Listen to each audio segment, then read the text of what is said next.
You've tuned into The Mountain Gardener with your host, Ken Lain. Gardening, it can be challenging, but with these simple insider tips, you'll reap huge rewards. Now, let's tune into today's Mountain Gardener with Ken and Lisa. And welcome to this week's edition of The Mountain Gardener. Your host, Ken Lain, here every week, talking about the landscapes of northern Arizona. Oh, it's kind of sad to think this is the last show of the year. But a new year is coming. It's very exciting what's happening. Spring is already starting to arrive here at Waters Garden Center. We're starting to get new pottery, fountains, statues, benches, bird baths, that hard goods. We call them hard goods, hard things that aren't living.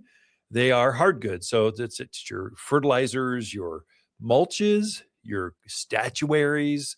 These are all things that don't need water to keep them going. It's hardscape. Softscape is the plants, the soft material. There's things that soften up. So those vines that soften up that brick wall, the privacy screens that give you exclusion as you're in the hot tub, those are all softscapes. So that's kind of an industry kind of lingo. Now you're up to date on that.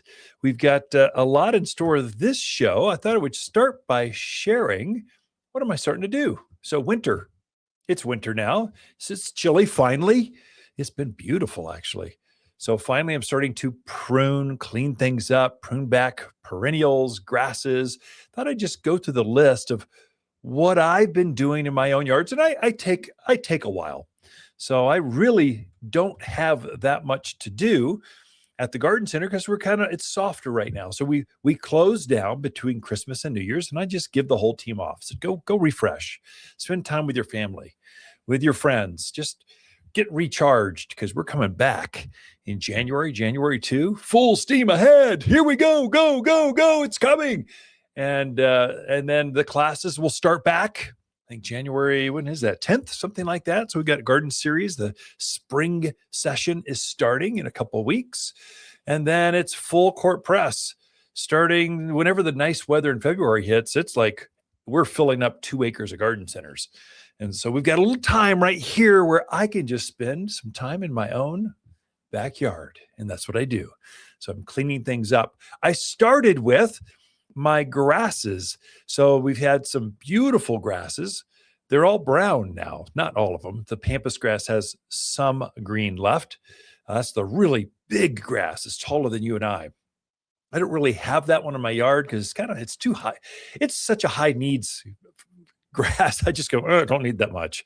I'm doing some of the smaller ones, the coral forester grass, the zebra grass, the miscanthus, the buffaloes. These are all, if it's brown right now, you can go ahead and cut those back down to the ground. Literally, I mean, I just take my hedgers and I go, a few ankle high. There's a lot of slop factor. Just get it close. What you don't want is new growth coming up. Usually it starts the end of February, March. You're starting to see new tender growth coming up. You don't want that blending with the brown, the green. Then it's hard to clean out. Ugh. Just do it now. The first snow we're going to have is going to get everything to lay down anyway. So just cut it back at your convenience. You're going to fertilize it here in a couple, 6-8 weeks. It's going to ignite with fresh, new green growth. And you'll just go, oh, I love spring. But it's time to clean those things up. Frequently, I'll take either my hedgers. I've done weed whackers, a little sloppy because that cord kind of wraps around the grasses, or my favorite, lawnmower. Just kind of whack it off and down to the ground. It's a perfect height and it's done. So whatever is in your pruners, you can go that old school. Just take the pruners and cut them back as close as you can. But cut your grasses back. I would say by the end of February. You got a couple months. Just go for it. I had some time this last week, just before the holidays. And I went, I'm going to do it. Just cut it back. It's time. And then the second one that took a half a day. I have a massive emery oak. There's several types of oak trees that grow here. There's the leafed ones. These are the pin oaks, the red oaks. They're quite famous in the higher elevation, like Groom Creek, Highland pines, they just grow wild. It's got the classic oak leaf shape. They've turned red for the fall and they've dropped their leaves now. You can rake all those up. You can shape it and trim things up as you need. They don't need a lot of high maintenance. The ones I was dealing with were the scrub type of the evergreen oaks. These are ones that don't lose their leaves, at least not until spring. They will. Usually March, April, they start to, as the new leaves come out, they force the old leaf off. So it's got a brief moment where it's not many leaves on it, but it's not very long. And then fresh new leaves come out. What I found was they grow kind of wild.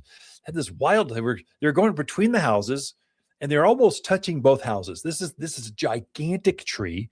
I'm going, oh, listen, you got to grow up and be beautiful. You can't just be mangy and grow straight out. I don't need an umbrella. I want a majestic, beautiful tree. So I started shaping the tree, finding the main branches, going, you're okay, you're going to grow up this way. It's kind of artistry, a good pruning, a good pruner. So I got the artistry in there. We're getting to go. And then I found, wow, this tree is really diseased.